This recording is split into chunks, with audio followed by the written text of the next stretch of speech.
Presenting the classics of Sam P. Chaladurai. Sam P. Chaladurai அவர்களின் போதனை களஞ்சியத்திலிருந்து. மனிதன் அன்பு கூறக்கூடியவனாயிருக்கிறான்.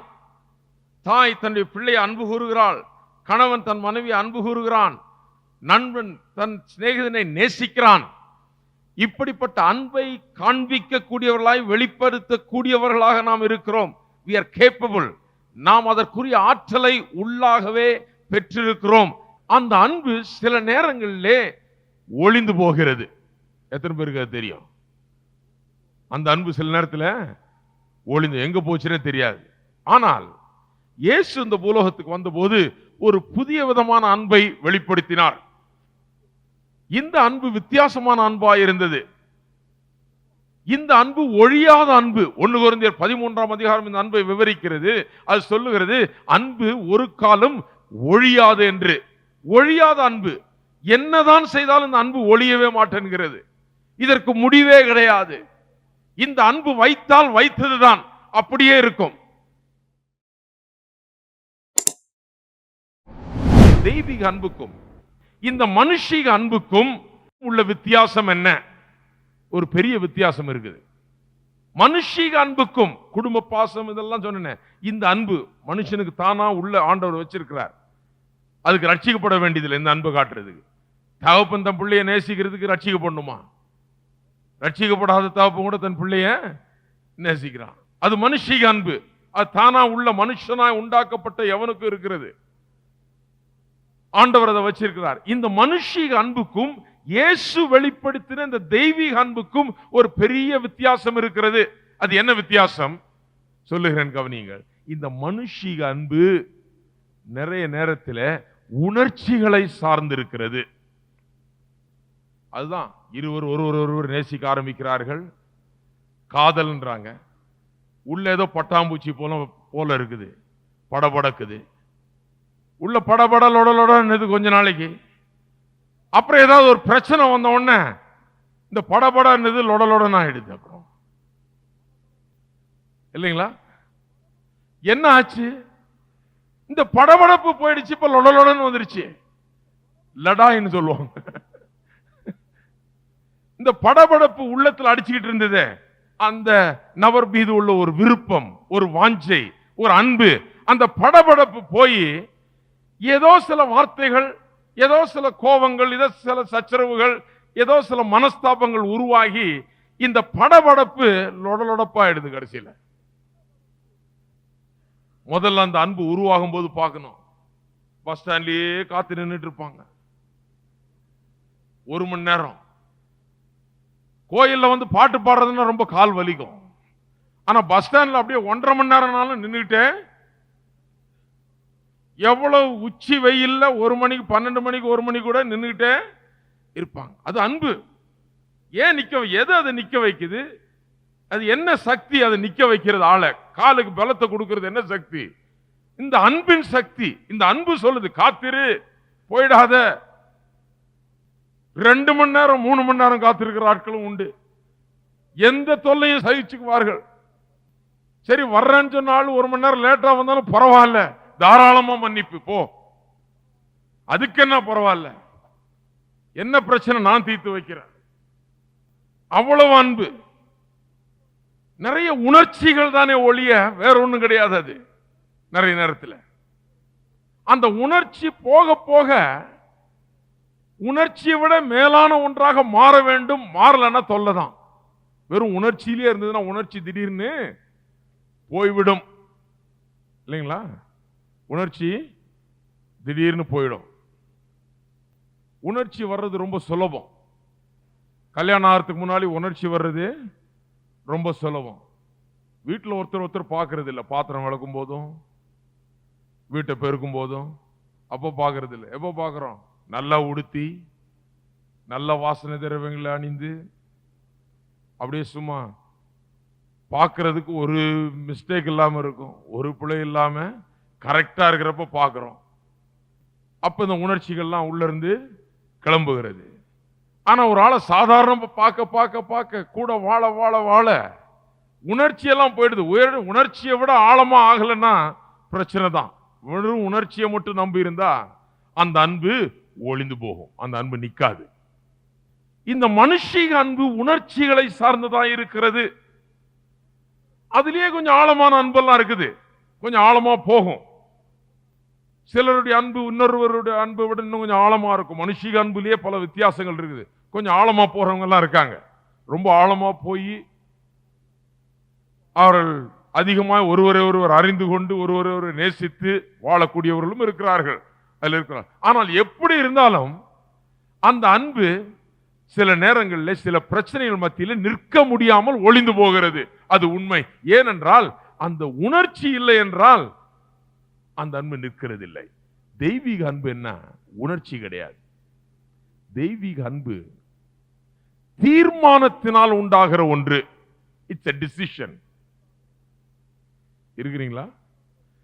மனுஷீக அன்பு உணர்ச்சியினால் வருகிறது. ஐயோ என் பிள்ளை அப்படியே போட்டு ஒத்திக்கிறாங்க இல்லையா? அது உணர்ச்சி. இன்னொரு பிள்ளைய ஒத்திக்குவோமா? அந்த மாதிரி சில நேரத்தில் ஒத்திக்குவோம், சிலத சரி போன்னு விட்டுருவோம். யார் பிள்ளையோ அது, நமக்கு என்ன வந்தது? நம்ம பிள்ளைனா அவ்வளவு உணர்ச்சி, எல்லாம் உணர்ச்சி தான். ஆனால் தெய்வீக அன்போ அது தீர்மானத்தினால் உண்டாகிற ஒன்று. It's a quality decision that brings about the divine love. தெய்வீக அன்பு உணர்ச்சியை சார்ந்து உணர்ச்சிக்காக காத்திருக்கிறது இல்லை. தெய்வீக அன்பு ஒரு தீர்மானத்தை சார்ந்து இருக்கிறது. அது என்ன தீர்மானம்? நான் நல்லவரையும் நேசிக்க போறேன், கெட்டவரையும் நேசிக்க போறேன். ஆண்டவர் தீர்மானிச்சிட்டார். அந்த தீர்மானத்தை மாத்துறதே கிடையாது. நல்லவருக்கும் தீவருக்கும் சூரிய வெளிச்சத்தை கொடுக்கிறார், தண்ணீரை கொடுக்கிறார், எல்லாத்தையும் கொடுக்கிறார். அதை ஏற்கனவே தீர்மானித்து விட்டார். அன்பு நிறைந்தவர் அவர். ஒரு தீர்மானத்தின் காரணமாக அன்பு கூறுவதுதான் தெய்வீக அன்பு. அந்த தீர்மானம் தேவனுடைய வார்த்தையின் அடிப்படையில் இருக்கணும். நமக்கு நாம் அன்பு கூறுகிறோம் என்று சொன்னால் தேவனுடைய வார்த்தை சொல்லுகிறது அன்பு கூறு என்று. நமக்கு அந்த ஆள் மேல அன்பு கூறுறதுக்கு முடியவே முடியாது. நாலு கொடுக்கலாமான் இருக்கும் சில நேரத்தில். ஆனா என்ன பண்றது? அன்பு கூர்ந்துதான் ஆகணும். தேவனுடைய வார்த்தை என்ன சொல்லுகிறது? அன்பு கூறு, உன்னை பகைக்கிறவர்களையும் நீ அன்பு கூறுன்னு வேத வசனம் சொல்லுது. அப்ப பாய்க்கிறவர்கள் என்ன பண்ண முடியாது? வேற ஒன்றும் பண்ண முடியாது. பாய்ச்சிக்கிட்டே இருக்க முடியாது. என்ன பண்ண வேண்டும்? அன்பு கூர்ந்துதான் ஆக வேண்டும். வேற வழி கிடையாது. ஆகையால் தீர்மானத்தின் காரணமாக ஒரு டிசிஷன் எடுத்து, ஒரு தீர்மானம் எடுத்து, தேவனுடைய வார்த்தை எப்படி சொல்லுகிறது, ஆகையால் நான் அன்பு கூற போகிறேன் என்று சொல்லி நாம் அன்பு கூறுகிறோம். அதுதான் தேவனுடைய அன்பு. நல்ல கவனிங்க. இவ்வளவு ஏன் சொன்னேன்னா, நாம் தேவனை அன்பு கூறுகிறோமே, அந்த அன்பும் உணர்ச்சியின் அடிப்படையில் இருக்கக்கூடாது. உணர்ச்சியின் அடிப்படையில் அப்படி இன்னைக்கு போனேன், நான் ஜெபம் பண்ணேன், உடனே எனக்கு இது நல்லா நடந்தது, ஆகையால நான் கர்த்தரை நேசிக்கிறேன். அப்படி இல்லை. இன்னைக்கு எனக்கு ரொம்ப சந்தோஷமா இருக்குது, அதனால நான் கோயிலுக்கு போறேன். அப்படி இல்லை. இன்னைக்கு ரொம்ப ஆனந்தமா இருக்குது, அதனால நான் பாட போறேன், ஆண்டவரை துதிக்க போறேன். அப்படி கிடையாது. ஒரு நாள் சில நேரத்தில் ஆனந்தமா இருக்கும், சில நேரத்தில் அவ்வளவு, சில நேரத்தில் பிரச்சனைகள் இருக்கிறது போல இருக்கும், சில நேரத்தில் அநேக சவால்கள் நமக்காக காத்திருக்கும், போராட்டங்கள் நமக்காக இருக்கும், எல்லாம் இருக்கும். அப்ப என்ன பண்ண போறீங்க? ஒரு மூலையில உட்கார்ந்து அழ போறீங்களா? கிடையாது. ஆண்டவரை நேசிக்கிறது என்பது நாம் பண்ண ஒரு தீர்மானம். அந்த தீர்மானத்தின் நிமித்தமாக நாம் ஆண்டவரை நேசிக்கிறோம். ஆலயத்துக்கு ஏன் வர்றோம்? இன்னைக்கு கொஞ்சம் பரவாயில்ல, வெயில் கொஞ்சம் கம்மியா இருக்கு, இன்னைக்கு போயிட்டு வந்துடலாம் அப்படின்னா வர்றோம். இல்ல புருஷன் பொண்டாட்டி பத்தியில் இன்னைக்கு கொஞ்சம் பரவாயில்லைங்க, மற்ற நாள்லாம் ஒரே தகராறா இருக்குது, இன்னைக்கு கொஞ்சம் நல்லா இருக்க போய் ஒரு நாள் கோயிலுக்கு போயிட்டு வந்துடலாம் அப்படி வர்றோமா? கிடையாது. இன்னைக்கு காலையில நம்ம கோயிலுக்கு போகிறோம்னு தீர்மானம் பண்ணிட்டோம். எப்ப தீர்மானம் பண்ணோம்? நாம் ரட்சிக்கப்பட்ட போதே ஒரு தீர்மானத்தை எடுத்தோம். கர்த்தருடைய வசனத்தை கேட்க போறேன், ஆலயத்துக்கு போக சொல்லி வேதம் சொல்லுது, அங்க போக போறேன், கர்த்தருடைய வார்த்தையை கேட்க போறேன், கர்த்தரை துதிக்க போகிறேன், அவர் ஆராதிக்க போகிறேன், காணிக்கைகளை செலுத்த போகிறேன், கர்த்தருடைய பிள்ளைகளோட ஐக்கியம் கொள்ள போகிறேன், நான் ஞாயிற்றுக்கிழமையில தவறாம நான் செய்ய போகிறேன் ஒரு தீர்மானத்தை எடுக்கிறோம். அந்த தீர்மானத்தின் நிமித்தமாக காலையில் எந்திரிச்ச உடனே கொஞ்சம் கஷ்டமா இருந்தாலும் என்ன பண்றோம்? எந்திரிச்சு கரெக்டா போய்விடுறோம். உணர்ச்சியின்படி பண்ணி பாருங்க, அது உருப்படவே உருப்படாது. தீர்மானத்தின்படி பண்றதுதான் தெய்வீக அன்பு. ஆண்டவரை நேசிக்கிறது நம் முழு மனதோடு முழு ஆத்மாவோடு நமக்குள்ள எல்லாவற்றோடு நம் ஆண்டவரை நேசிக்க வேண்டும். அது ஒரு தீர்மானத்தோட நேசிக்க வேணும். உணர்ச்சிகளை எதிர்பார்க்கவே கூடாது. சில நேரத்தில் பார்த்தா துதிக்கிறதுக்கே மனசு வராது. சில நேரத்தில் நம்முடைய வாழ்க்கையில் உள்ள பிரச்சனைகளை கண்டால் தோத்தரிக்கவோ துதிக்கவோ பாடவோ ஆலயத்துக்கு செல்லவோ ஒரு உற்சாகம் நமக்குள்ள இருக்காது. ஆனா அந்த உற்சாகம் இல்லாத போதான் என்ன பண்ணணும்? தீர்மானம் பண்ணி நேரா இங்க வரணும், இல்லைங்களா?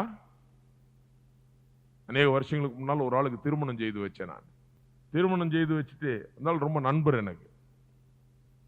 2 பேருக்கும் வாக்கு எல்லாம் பரிமாறி கொடுத்துட்டு எல்லாம் பண்ணி அப்பதான் அவங்க உட்கார போறாங்க. நான் மெதுவார தட்டி எல்லாம் உட்கார்றதுக்குள்ள அவர் காதில் சொன்னேன், இப்ப என்ன கல்யாணம் ஆன மாதிரி இருக்கான்னு கேட்டேன்.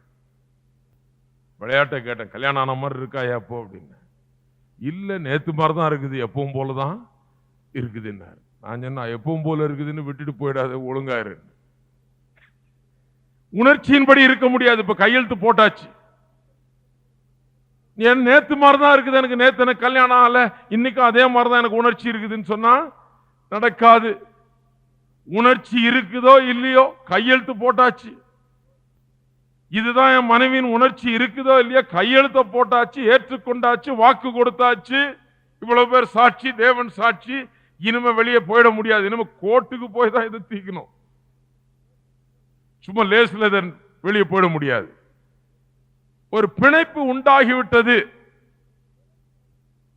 எப்படி வாழ்றோம் நம்ம? இன்னைக்கு ரொம்ப சந்தோஷமா இருக்கனால கணவன் மனைவியா வாழ்ந்து நாளைக்கு கொஞ்சம் பிரச்சனைனா பேசாம விட்டுட்டு போயிடுறோமா? நிறைய பேர் அப்படி வாழ்றாங்க, பாத்திருக்கீங்களா? இன்னைக்கு நல்லா இருக்கனால கூட இருப்பாங்க, அப்புறம் கொஞ்சம் பிரச்சனைனா நீ போ உன் வழியில, நான் என் வழியில போறேன்னு போயிடுவாங்க. ஆனா தெய்வீக அன்பு இருந்தா என்ன? பிரச்சனை இருக்காதுன்னு சொல்ல முடியாது. பிரச்சனை இருந்தாலும் அதை அவர் ஒன்று சேர்ந்து தீர்த்து தெய்வீக அன்பினால் அதை ஆட்கொண்டு அந்த பிரச்சனையை மேற்கொண்டு எப்படியும் அவர்கள் வாழ்ந்து அந்த பிரச்சனையை ஜெயித்து அவர்கள் முன்னிருந்ததை விட அவர்கள் இடையே இருக்கிற அன்பு இன்னும் ஆழமாக தான் ஆகிறது ஒழிய அது குறைகிறது கிடையாது. அதுதான் தெய்வீக அன்பு. தெய்வீக அன்பு உதவுகிறது, நம்முடைய பிரச்சனைகள் நமக்கு உதவுகிறது. தேவனிடத்தில் நாம் செலுத்துகிற அன்பும் இந்த அகாப்பே அன்புதான்.